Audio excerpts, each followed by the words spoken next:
एक तरफ महाराष्ट्र में बटोगे तो कटोगे वाले नारे को लेकर घमासान मचा हुआ है, तो एक तरफ लड़ाई भाईजान वर्सेस भाऊ के बीच इस समय चल रही है। महाराष्ट्र के चुनाव में सियासी लड़ाई अब ए और ओ जैसी भाषा तक पहुंच गई है, लेकिन भाऊ और भाईजान की सियासी लड़ाई में अब रजाकार भी आ गए हैं। रिपोर्ट आप देखिए।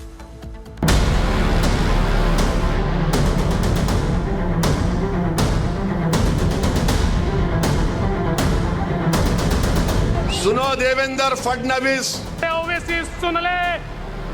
महाराष्ट्र में लड़ाई उन मुसलमानों को अपने पाले में करने की है जिनकी संख्या करीब 11.56% है। सियासी शूरवीर एक एक मुस्लिम वोट को अपने पाले में करने के लिए पूरी ताकत झोंक रहे हैं। महाराष्ट्र का रण जीतने के लिए ओवैसी वर्सेस फडणवीस हो गया है। महाराष्ट्र में अपने पैठ जमाने के लिए ओवैसी भाईजान डेरा डाले हुए हैं। असदुद्दीन ओवैसी जो सरकार को घेरने की कोशिश में लगे हुए हैं, उन पर देवेंद्र फडणवीस ने अपने स्टाइल में हमला बोला तो ओवैसी ने भी पलटवार कर दिया। छत्रपति संभाजी नगर, किसी का बाप भी पैदा हुआ अब ये नाम नहीं बदल सकता। संभाजी राजा है, ये कैसे संभाजी नगर हो गया?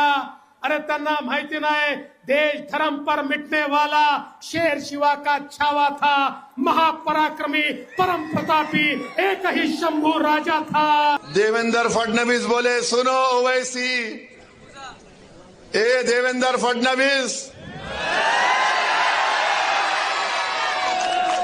याद रखो तुम मेरी जबान का मुकाबला नहीं कर सकते ना।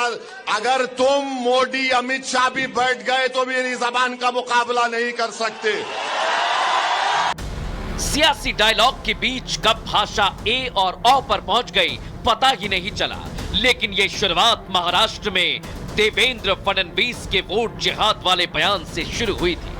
सभेपासनं एक नवीन स्ट्रॅटेजी आखली आणि या धुळ्यामध्ये ते वोट जिहाद करतायत, वोट जिहाद। अरे आमच्या धुळ्याच्या लोकसभेमध्ये आम्ही 1,90,000 मतांनी 5 मतदारसंघात पुढे गेलो, एकट्या मालेगाव सेंट्रलच्या आणि या धुळ्यातल्या वोट जिहादमुळे 4,000 मतांनी आम्हाला पराजित व्हावं लागलं।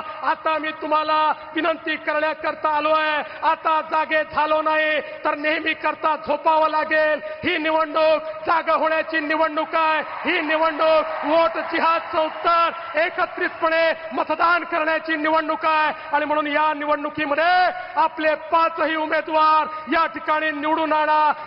महाराष्ट्र में वोट जिहाद का मुकाबला वोटों के धर्म युद्ध वाला बयान जो फडणवीस ने दिया, उसके बाद भाईजान इतिहास बढ़ाने की कोशिश में लग गए। फडणवीस, तुम ख्वाब देख रहे मुख्यमंत्री का, इंशाअल्लाह ताला तेरे ख्वाबों पर मिट्टी पड़ेगी इंशाअल्लाह।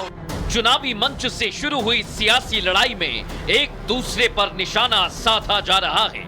देवेंद्र फडणवीस और असदुद्दीन ओवैसी के बीच टकराव अब दिलचस्प हो गया है। तो अखिलेश यादव हो या फिर मल्लिकार्जुन खड़गे या फिर ओवैसी, इन सभी के निशाने पर यूपी के मुख्यमंत्री योगी आदित्यनाथ हैं। सवाल तो यह है क्योंकि अब देखिए बार बार टारगेट अब पहनावे और गेटअप को लेकर अब किया जा रहा है। कांग्रेस की एक नेता ने तो हदें ही पार कर दी, मठाधीश और आतंकवादी तक बोलकर उन्होंने इस तरह के शब्दों का इस्तेमाल किया है। लेकिन अब पूरे देश भर में चर्चाएं इस बात को लेकर कि आखिर बार बार योगी के नाम पर सनातन को टारगेट क्यों किया जा रहा है। रिपोर्ट आप देखिए।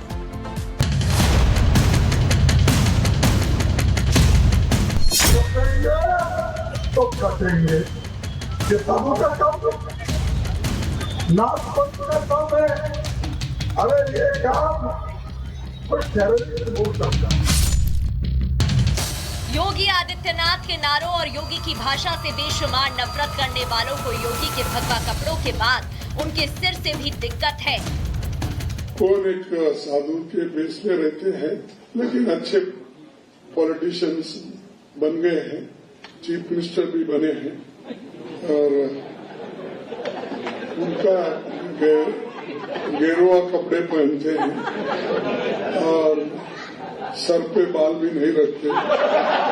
तो ऐसे एक नेता है जो बीजेपी ने पैदा किए। ये लाल रंग इमोशन का है। हमारे मुख्यमंत्री जी इमोशन नहीं समझ सकते हैं। और देखो हमारे यहाँ तो बाल भी है सर पे, तो कम से कम ये टोपी उन लोगों के भी काम आ सकती जिनके बाल ना हो, गंजे जो लोग हों। तो क्या राजनीति में इस तरीके से कपड़ों में सफेदी लाएंगे? योगी हो या विरोधी, कौन मुख्यमंत्री बन सकता है? इसकी पहचान क्या सिर के बालों से होगी? यूं तो योगी आदित्यनाथ भगवा पहनते हैं, करोड़ों करोड़ साधु संतों का यही पहनावा है। भगवान श्री राम भी तो गेरुआ वस्त्र ही धारण करते थे और भोले बाबा के कपड़ों की यही विशेषता है। इसलिए कहीं ऐसा तो नहीं कि एक साथ करोड़ों सनातनियों का मखौल उड़ा रहे हैं कांग्रेस के अध्यक्ष मल्लिकार्जुन खड़गे जी, और उनके फोकस में है मुस्लिम वोटर। कौन एक साधु के बेस में रहते हैं, लेकिन अच्छे पॉलिटिशियंस बन गए हैं, चीफ मिनिस्टर भी बने हैं, और उनका गेरुआ कपड़े पहनते हैं और सर पे बाल भी नहीं रखते। तो ऐसे एक नेता है जो बीजेपी ने पैदा की है। कांग्रेस की एंटी हिंदू की हिस्ट्री बहुत पुरानी है, लेकिन सनातनियों के अपमान में इस लेवल तक पहुंच जाएंगे, ये बेहद चौंकाने वाला है। कांग्रेस पर आरोप लगते रहे हैं कि हिंदुओं को बांटो और एक दूसरे के खिलाफ लड़ाओ वाले फॉर्मूले पर ही कई सालों तक राज किया। समाजवादी पार्टी भी हिंदुओं को जातियों में बांटने का एक्सपेरिमेंट कर रही है और फिर खुद को मुस्लिम वोट का ठेकेदार समझने वाले ओवैसी की हिंदू विरोधी मानसिकता किसी से छिपी नहीं है। इत्तेफाक देखिए, इन सब की लड़ाई मोदी और योगी से है। कुछ लोग समाज को जाति में, धर्म में, भाषा में, ऊंच और नीच में, स्त्री और पुरुष में, गांव और शहर में न जाने किस प्रकार से टुकड़े टुकड़े टुकड़े में बांटने की साजिश चल रही है। जरूरी है कि देश विरोधियों की इस चेष्टा को हम उसकी गंभीरता को समझें, उस संकट को समझें और हमें सबने मिलकर के ऐसे कारनामों को पराजित करना ही होगा।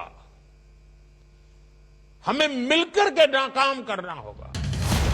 जैसे जैसे मोदी योगी की इमेज मजबूत हो रही है, विरोधी खेमे में खलबली वैसे वैसे तेज हो रही है। रिजल्ट सामने है। इस चुनाव में हिंदुत्व फैक्टर काम कर गया तो विरोधियों की परेशानी बढ़ने वाली है। जब भी हम बटे हैं तो बटे हैं। उत्तर प्रदेश के मुख्यमंत्री योगी आदित्यनाथ का बयान बटेंगे तो कटेंगे देश की सियासत में एक मुद्दा बना हुआ है। इसे काउंटर करते हुए विपक्ष बीजेपी को घेर रहा है। इस कड़ी में आज कांग्रेस अध्यक्ष मल्लिकार्जुन खड़गे ने मर्यादा की सभी सीमाएं लांघ दी और बिना नाम लिए सीएम योगी की तुलना आतंकवादी से कर दी, जिसका योगी ने खुलकर जवाब दिया। बटे थे तो अपमान अयोध्या में झेलना पड़ा था, बटे थे तो अपमान काशी में झेलना पड़ा था, बटे थे तो मथुरा में अपमान झेलना पड़ा था, बटे थे तो बहन और बेटियों की इज्जत के साथ खिलवाड़ के रूप में अपमान झेलना पड़ा था, और बटे थे तो कटे थे। और इसीलिए मैं आपसे कहने के लिए आया हूं, एक रहेंगे सेफ रहेंगे, एक रहेंगे नेक रहेंगे। इसी हिंदुत्व की पिच पर जहां कांग्रेस ने हरियाणा का